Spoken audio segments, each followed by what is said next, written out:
Today is the 20th of October 2021 and it's raining, of course, and this is the official start of Project Nigel, the car, not restoration, but quite a few jobs being done on it, ready for shows and the like next year. So this car is, as you know, Project Nigel, and I have some plans for Nigel and I'm about to reveal them to you right now.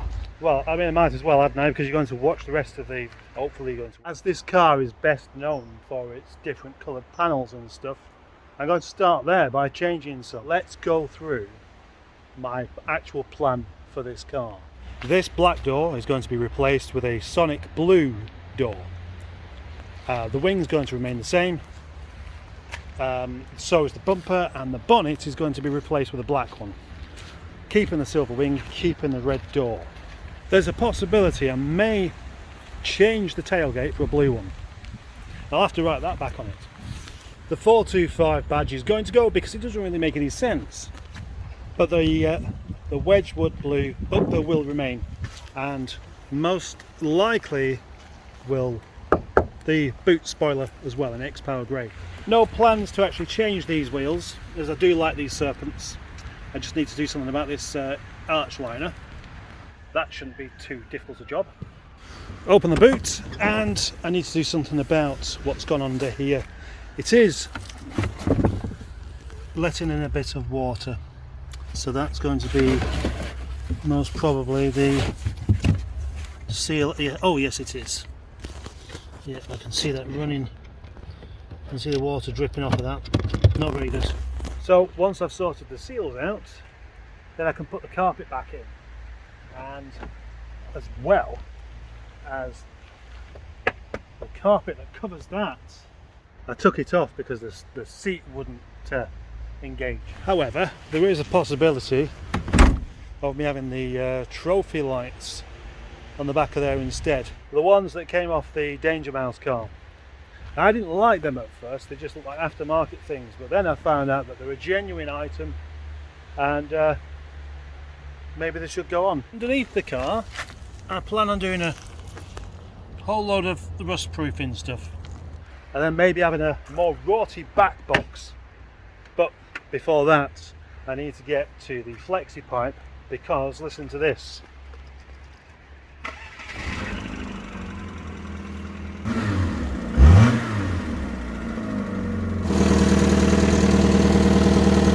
Sounds a bit blowy, doesn't it? The majority of the interior will stay the same. I like these particular inserts and the fake black oak handle there, and my bespoke seats. It would seem a bit daft to replace these for something else. I do intend on replacing the carpet because it's got a hole there, and I do have a replacement Rover 25 carpet sat on the top of this Streetwise, drying out in the rain. If I had a nicer steering wheel, I'd put that on because this one's a bit worn. Stereo may as well stay where it is. There are a couple of lamps in there that need replacing, but that's not such a big deal. The same goes for the clock. It works, but it's not illuminated. And now have a look at the headlining. Starting to sag a bit. It only really started a few months back, but obviously it's not good enough, is it? So that's going to come out, and I'm going to do something with it, but I'm just not sure what yet. You see, it'd be quite nice to have, like, I don't know, some cats or giraffes on the roof or something, but that's not a standard Rover part. And all of the stuff on this car is pretty much standard, or at least made from standard parts. So that's kind of how I want to keep it. While I have the headlining out, I may as well start drilling some holes in the roof here so I can fit the Streetwise roof bars. Again, it's not a standard part for the 25, but it is for the Streetwise. Does that make sense? Yes, it does. If we notice the colour of this wheel here compared with the other one, we can see this one is collecting a lot more brake dust.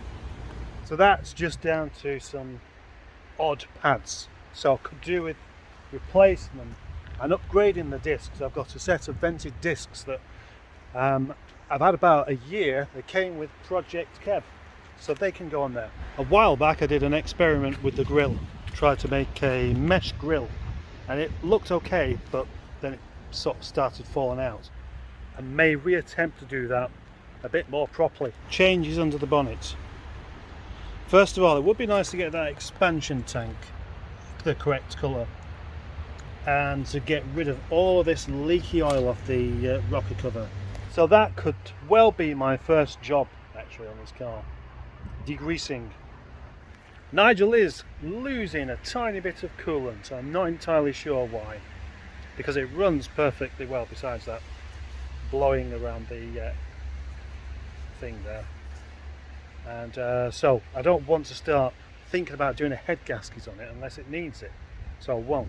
But what I will do is the cam belt, which of course is underneath there, and the starter motor. The starter motor works, but sometimes it doesn't engage. It just is this thing like that instead, which suggests that it's kind of on its way out.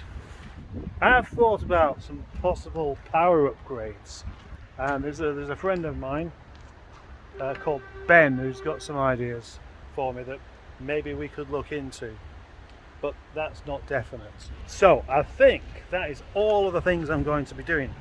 That, and then another oil and coolant change, oil filter, all the usual just general service stuff, so when it goes back on the road it is properly fit for the road. MOT time is due in about 2 months as well, so that will also need doing. One other thing actually is it's going to have a properly good all over machine polish and scratch removal, all that kind of thing. I'll enjoy that bit.